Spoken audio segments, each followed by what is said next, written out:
Hello again, this is Sakwesi Opong, and we are back again talking about how to enjoy life with your spouse. This is the week before Valentine's, and I'm sure a lot of people are making plans and thinking of what they can do and how they're going to enjoy this wonderful time together. A lot of people are of the view that, Valentine's is overrated and all of that. I don't hold that view, because if think of it this way, let's assume we had no day for celebrating Valentine or expressing love to the people we care about. Some people will not do a thing. They will not do a thing. At least we have a day that, motivates us at least to do something. The bare minimum, will buy flowers, because if you don't do it, you will get in trouble. At least that helps you to do something. So I celebrate that. I applaud that there is something that marks it. There's something that makes us all do it because everybody else is doing it. Even if that's the reason we do it, it's actually pointing us in the right direction. So I'm really excited about that. So as we continue to talk about how to enjoy life with your spouse, I want to also mention that if you haven't visited our website, the website is enjoylifewithyourspouse.com. Make sure you do that, and we have a lot of resources there that can help you improve your relationship. We are going to talk about decisions, the decisions we make to ensure that we are enjoying life with our spouses. Choosing to enjoying our married life or our relationship. It's a choice. Sometimes it is really a choice in terms of the things we do, the things we say, the actions we take. It is a choice, and I must say sometimes it's out of our hands, but for most part there are things that we can do to turn things around. I've heard stories of actions that women took to turn around their marriages that were heading the wrong direction. So we can take certain actions to ensure that we are pointing things in the right direction. And this part of our discussion today, the resource came from Focus on the Family. That's one resource that I really learned about from. So as we move on, a fun, loving marriage is not shallow or immature. It requires plenty of hard work, taking couples beyond just enough to stay together. You have to make sure that you are taking those actions, that will bring you to that point. It is important that we know what those actions are. So, how do we make some of these decisions together? Make decisions that avoid rut. When we say make decisions that avoid rut, is that every relationship, let me say this. Let me just put this out there. For us guys, think of how when you were planning to buy that dream car of yours, you did all the research, you went for that test drive, and you got so excited about it, and then that day came. Whether it's a car or a house, that excitement over time will wane off, and we'll get into that rut where it just becomes a car. You're just sitting and you just drive to work and you're back, and the excitement is gone. Excuse me by comparing making this analogy with marriage, but this is what I believe will hit the spot where I'm trying to get to. Our marriages will get to that point where, yes, the honeymoon will be over, things are no more spontaneous. But what choices or what decisions are we making to make sure that we avoid that? When it gets to that point where everything becomes a drab or things are no longer exciting, what are you going to do? What decisions are you going to make? What actions are you going to take to make sure that you get yourself out? I have often said that if throughout the year, if we just take all the calendar events, let's say even national holidays, I'm just going to give you a simple way out. Take all the national holidays, President's Day, Labor Day, what are the others? the 4th of July. If you live in Ghana, we have Farmers Day, we have the Independence Day, and all the different holidays that each country all over the world celebrates. Some have Veterans Day is another one that's celebrated here in the United States. If you take all these days, in addition to Valentine's Day, Christmas Day, um, Easter Sunday, and decide that every time these holidays come around, you're going to spend maybe 2 to 3 hours out of that entire day to do something with your spouse, your marriage will not end up in a rut. Use those national holidays as a way of reminding you to say, you know what, I got to do something. We haven't done something in a while. And one thing interesting I found out? In America, all the national days are designed to fall on a Monday. Some of them are not a date, they are a day. And it's designed that way so that families will have a long weekend to spend together. Of course, there's an economic implications. It means that you will travel, you spend money, and it will build the economy. Today I've told you something you probably didn't know. So take advantage of those long weekends and do something. You probably have that Monday off. You can decide to take that Friday off. I'm not saying slack on your job. That's not the point here. But the truth is, a lot of people leave their vacation unused every year, and people are going through all kinds of anxiety issues and mental health issues, but we have vacation days we don't use. Why don't us use these to improve our relationships, not just with your spouse, but with your children, with your parents, your friends, and your community? We need those days to really help us.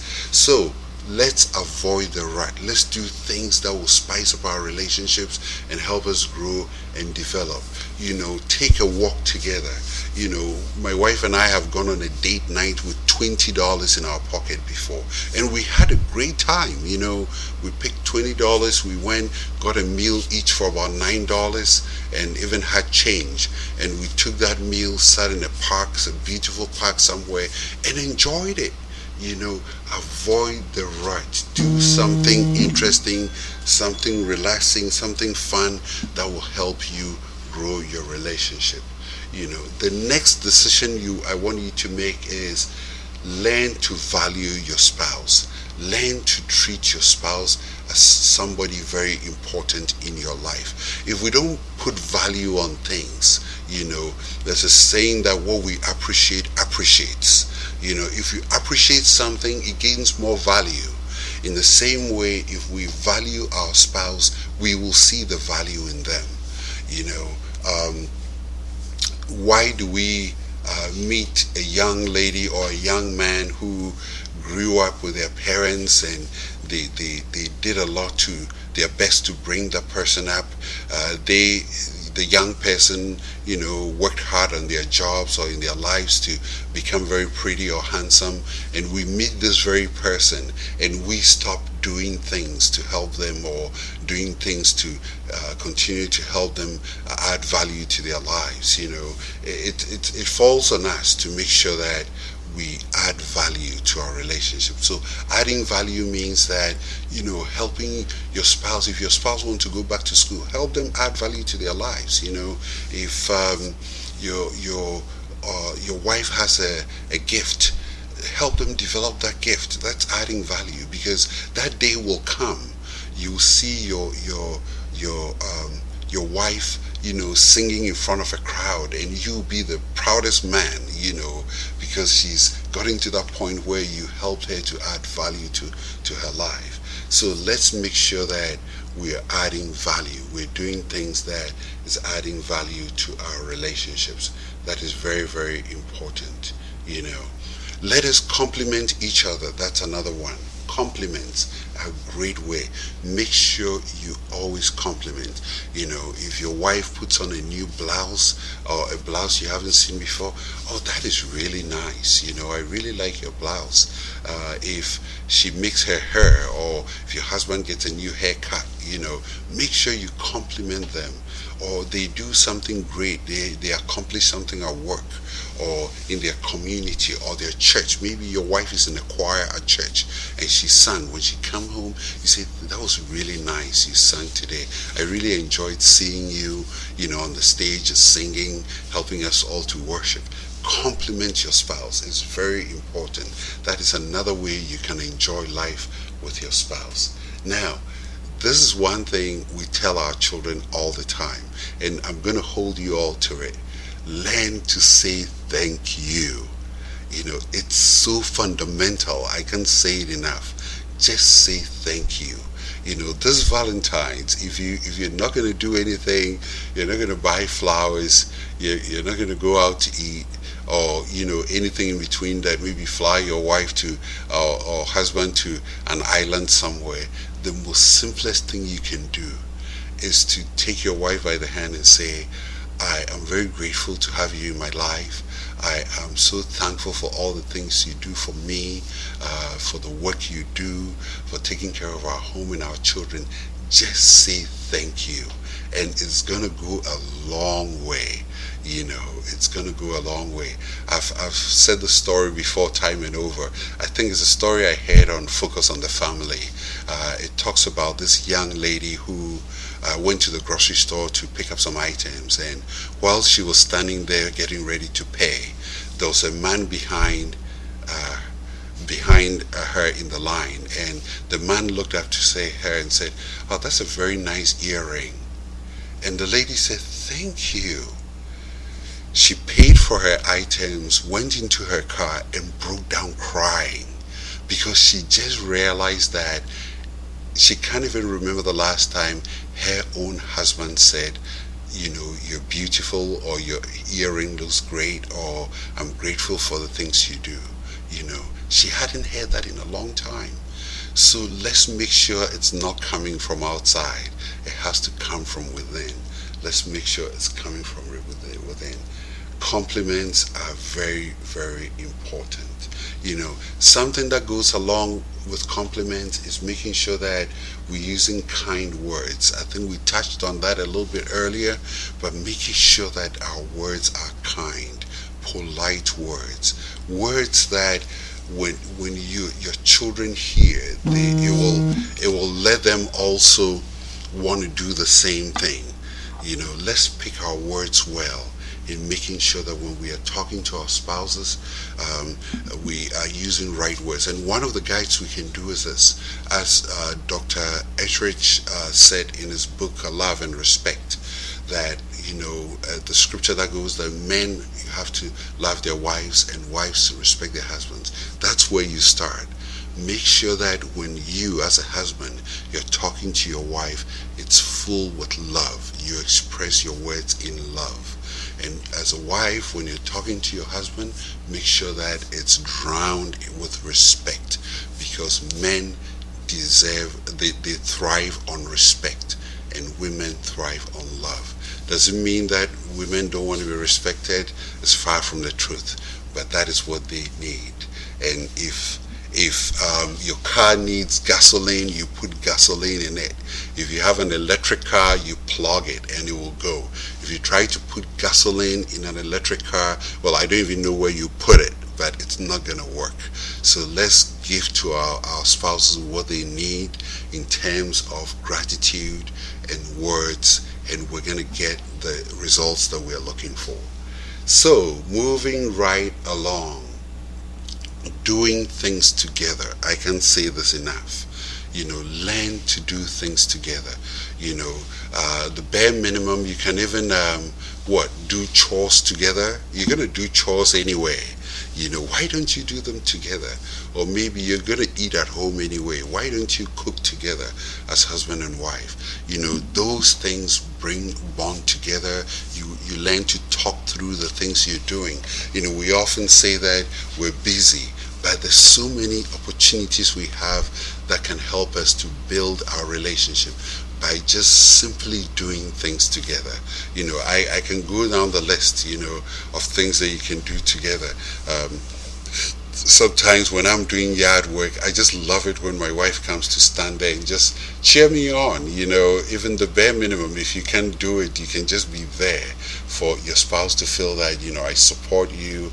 I'm here for you. If I can grab something for you, just tell me. I can get a tool for you or something to do whatever you're doing. Let's learn to do things together. We can also do things outside the home, in our community. There's so much that we can do together. Serve in your church, serve on the PTA together as a couple. There's so much out there that we can explore that can help us to continue to build our relationships together. My name is Akwesi Opong. This is Sunlight Radio Online, and today we are talking about how to enjoy life with your spouse. We'll be right back.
Thank you again for joining us. My name is Akwesi Opong. This is Couples Date Night, and today we are talking about how to enjoy life with your spouse. We've talked about so much, and I'm really excited about this topic because it really addresses some of the fundamental things we can do to help us enjoy our relationship. This relationship that we are in, it belongs to us, and if we take care of it, it will take care of us.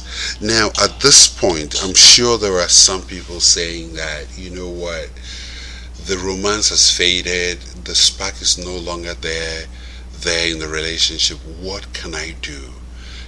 I have some few ideas for you. A few things that you can consider. What can you do if the love is fading and you don't have that spark anymore in the relationship? It's important that we start taking steps. I often say that, if on a Saturday evening your car breaks down, we will do everything to fix that car because we know on Monday we have to go to work. Why do we go the extra mile? We'll spend every dollar we have to make sure we get that car working. But then we observe things are not going well in our relationship, and we just don't take any action steps. We just sit and wait, and that moves things quickly in the wrong direction. So when we realize that things are not where we need it to be, we have to start taking actions. And the number one thing we can do is to learn to know each other again. Learning to know each other means that you have to be very intentional. You have to be very purposeful. You have to start asking your questions like, what does my spouse want? Or like doing, what is it that we haven't done in a while? What are some of the things we did when we first got together? Go back there and start learning, because one of the things I realized too is as we marry, we change as human beings. We change. Our values change. Hopefully it's for the best. Our desires, even the food we eat changes along with us. So let's make it a point to make sure that we are learning to get to know each other over and over again. And some of the extreme things that you can do, which I'll strongly recommend, is that you go for a retreat. There's one by Focus on the Family, which my wife and I have been before. It's a weekend away where you leave on Friday, come back on Sunday. It's 2 nights in a beautiful hotel, and on the Friday, is it the Friday? I think it's a Saturday night is a date night. So all the couples, you go out, to eat in a nice restaurant. I mean, it's not paid for by the organization, you pay for it yourself. But the point I'm trying to make here is that it's very important. If our marriages are important to us, it deserves at least one whole weekend in a year where all you're doing is going away for the two of you to reconnect, get to know each other, learn from experts, and also spend time with other couples as well. Let us make this a very key part of the things that we do to build our relationships, because this is something that nobody will do for us. We have to learn to take time to intentionally learn the things that are significant to our spouse, and that will starve the boredom. You can easily become disinterested in someone whom you think you know and who you believe really hasn't changed since you got married. If you put that effort into constantly learning about your spouse, you see that he or she will keep you fascinated. If you see something lovely, you go out there and you see a dress that is very nice. If your budget allows, say, you know what, I'm going to get this for my spouse, because sometimes we stop doing those things that, will make your husband look handsome or your wife look beautiful. Make them look beautiful for you, and you will enjoy it yourself. It's just like cooking. You are making the dish, make it as delicious as you want it and enjoy it as much as you want it. These are decisions that we have to make sure that we are giving time, we're being intentional, and we're putting the time into intentionality and learn the things that are significant to our spouse. It's very, very important that we do this. Another great way to get reacquainted with each other is to each other is to work through a book. You can invest in a book. There's one that we used before called Love Talk Status. I believe it's by Gary Chapman. You can get a book on relationship or love. It could be on any topic on relationship, and the two of you can read a book together and make sure that it's done in a non-judgmental way. Don't look for the chapters that speaks to your wife and read that the loudest. That's not the point here. But the point here is to do it in love and make sure that both of you are ready to learn and to grow. So what else can you do when you realize that your relationship is not what it used to do? After taking steps to getting to know each other, learn to be generous, learn to do things for your spouse. Even when let me say this, you're driving and you are trying to get in traffic and the car next there stops for you to get in front. How does that even make you feel? This is somebody you don't even know. But when they allow you to get into traffic, they slow their car down and you get in there, you feel so good. And I'm sure they feel good too. So why are we not being generous to each other? This person we see every day, this person we sleep on the same bed with, hopefully. Why are we not being generous? Generosity means that when you realize there's something I can do for my spouse, oh, I'm going out, let me make sure I fill the gas tank for my wife's car. I'm out there, I'm close by my husband's favorite restaurant. Let me pick some of his favorite dish for him, or his steak, or barbecue, or whatever he likes.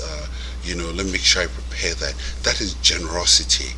Generosity is knowing that, my husband has a lot of meetings tomorrow, so I'm going to pack his lunch, or I'm going to make sure his clothes, his laundry is done. I'm going to pick up his clothes from the laundry to make sure that it's something he doesn't have to think about. Let's just be nice to each other. As Mike Gango said, just be nice. Just be nice to each other. And that goes a long way to ensuring that we're getting ourselves out of that rut. Spend more time together. If you're out there thinking, doing things to avoid your spouse, and you're trying to take the long way so that you don't get home on time, then something is really wrong, because that's not how the relationship started. If that is going on in your home, in your relationship, you have to start taking steps to making sure that your desire to spending time together is back. And you do that by the little things we've talked about. you know one great way to bring happiness back into your relationship is to make more time for each other. you know Energize time, not the leftover after a long day and you're exhausted. The two of you need to have time together to just hang out.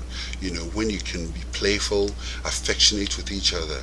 You can't do that when you're forced, or you're focused on your kids and things to do. So, and I like what the point I made earlier. It's when you are energized, not what is left over at the end of the day. So pick what works for you. If Saturdays work for you, you get up Saturday morning, know that we're going to spend 2 hours together and do something. Go for a walk, grab breakfast, or do something that brings the two of you together. And if we make that decision to invest in these things, that is what is going to chart the course for us to start getting the spark back. So as we round this up today, one other thing I like to say also is, let's learn to exercise forgiveness. I think unforgiveness is one thing that is robbing a lot of relationships of their joy. Something happened a couple of months ago, your wife didn't live up to expectation, your husband disappointed you, and you're still holding that in your heart. Those are the things that rob the joy out of your relationship. A lot of psychologists have said time and over is that unforgiveness is drinking poison and expecting the other person to die. It's not gonna happen. So let's get into our hearts and say, this person did something, it wasn't the best, but I do realize it's somebody I care about, so I'm not gonna let this continue to keep me down. I'm just going to open my heart. I'm going to talk about it. Let's get over it and let's move on. So I hope that as we put these things into practice, we will be able to start seeing the joy come back into our relationship. We'll be able to enjoy life with our spouses, because as we read from Ecclesiastes 9:9, it is a command that we have to enjoy. We often say, enjoy your lunch. It's a decision, the things that we need to do. So thank you very much for joining us today. I hope you have a fantastic Valentine this year. And if you haven't made plans, get your plans going as quickly as possible.